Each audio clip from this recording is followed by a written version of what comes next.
Travis Wayne Goodsell. The Church of Jesus Christ of Latter-day Saints has been lately talking about how good and charitable they are to all these different countries and states. And I've been warning you, they're ignoring Utah. We had the Magna earthquake. We had the windstorm that knocked out our power. We have coronavirus. And the church is unwilling to help here in Utah, as they do outside of Utah. And even though the outside help is insufficient,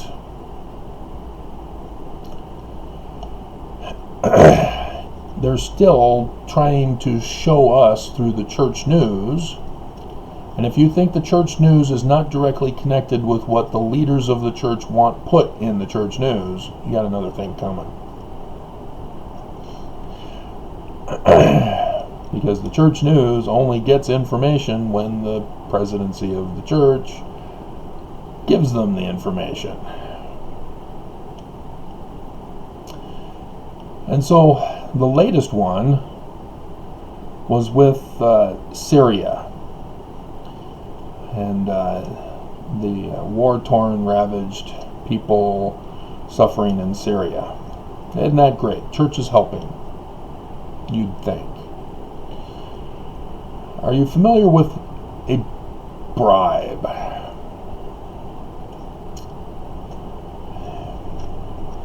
A bribe is when you say, hey, we'll give you such and such if you'll do us a favor, though.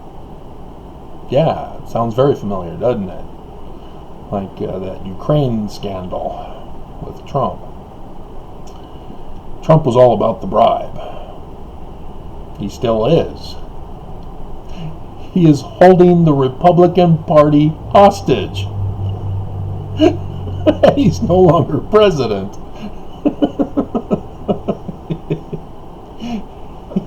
He is purposely weeding out the weak Republicans from the Republican Party. And he's never going to win. The Republican Party prior to Trump, and what was part of how Trump was elected in 2016, was the gerrymandered districts in the various states.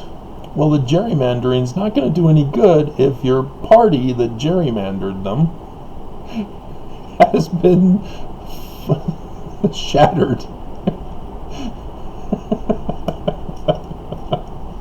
And so, long term, I already know what's going to happen.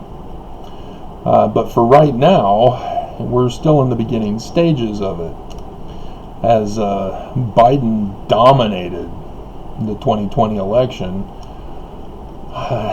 because of the Trump's chasing out the weak Republicans, as he would call them, the unloyal Republicans. You know, like Mia Love in the 2018 midterms.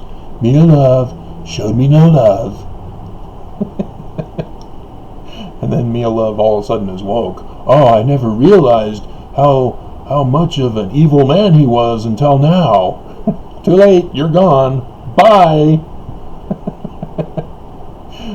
And so, yeah, Trump is all about the bribe. You give him loyalty, you give him money, and yeah, he'll do one thing for you.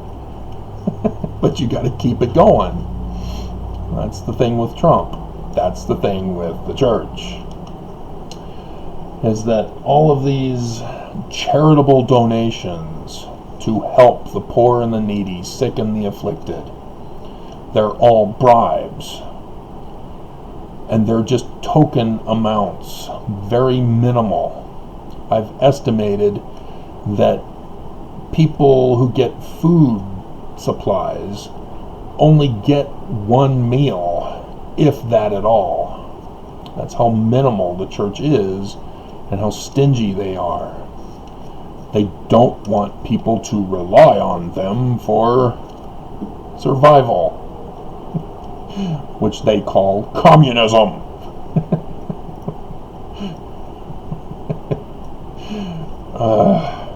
There's a big difference between communism and the basic necessities of living, especially in an emergency survival situation.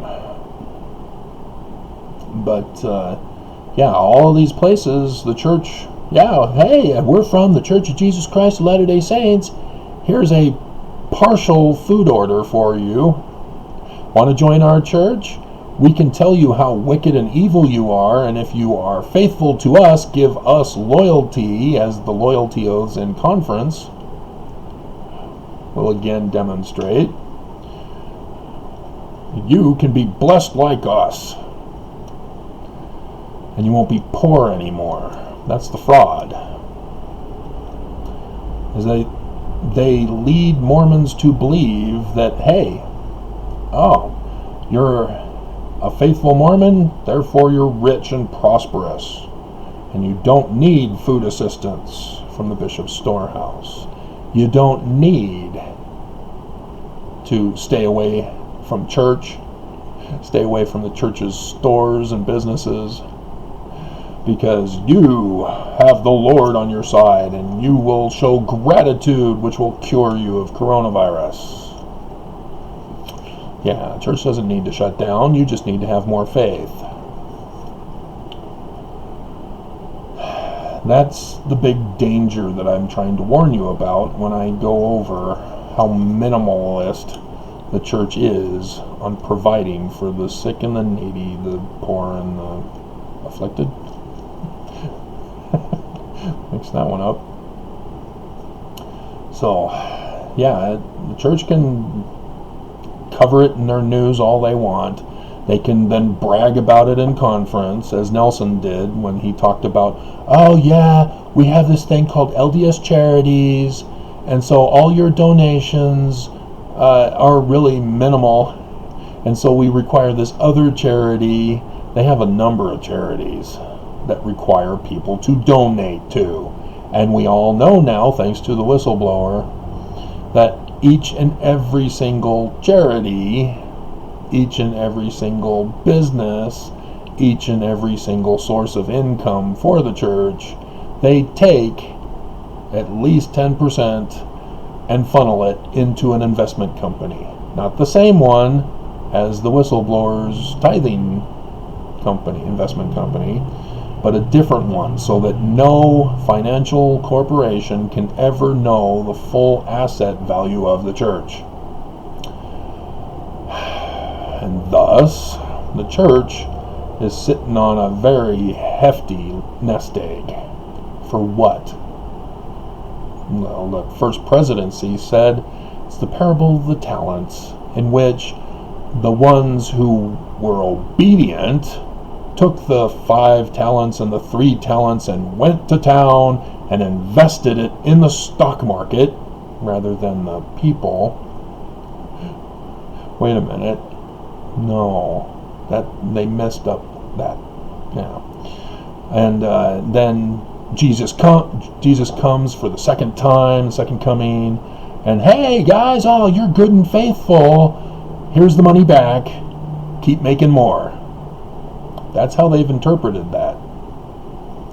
Whereas the one who didn't invest in the stock market, he had his money taken away from him. Yeah, investing was very, very different than what it is now. And so don't be fooled by the church. They are evil.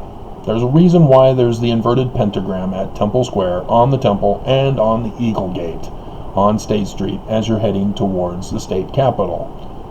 It has meaning.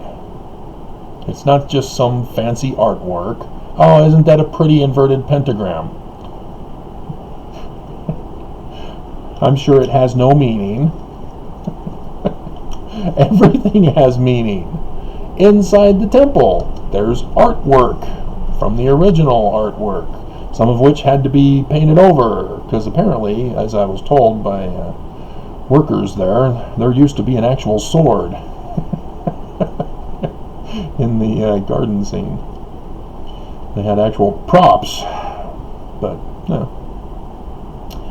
I don't want anybody taking the sword down and using it in the temple. So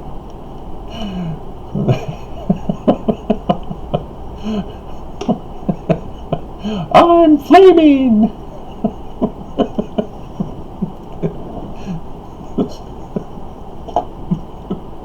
So don't be fooled. You can have your pie and eat it too.